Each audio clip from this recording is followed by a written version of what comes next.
In today's video, I'm going to teach you how to import and export contacts in Outlook. We'll walk through the classic desktop experience first. Then cover the new Outlook and Outlook on the web, so you can move your contacts wherever you need them with confidence. Let's start with exporting in classic Outlook. Begin by opening the File menu, then choose Open and Export, and select Import File Export.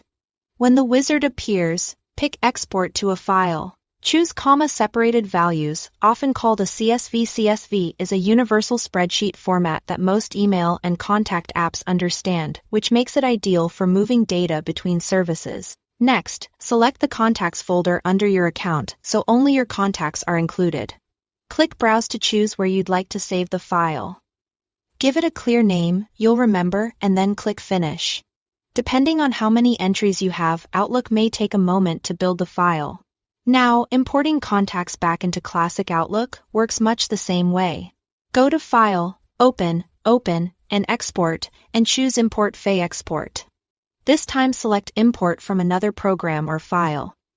And again, choose comma-separated values. Browse to locate your .csv file. You'll be asked how to handle duplicates. Replace duplicates will overwrite existing contacts with the information in your file. Allow duplicates will add another copy alongside what's already there. Do not import duplicates will skip any that already exist. Pick the option that matches your situation. Then select the Contacts folder as the destination and click Finish. Your imported contacts will appear in your Contacts or People view when the process completes. If you are using the new Outlook or Outlook on the web, the flow is streamlined.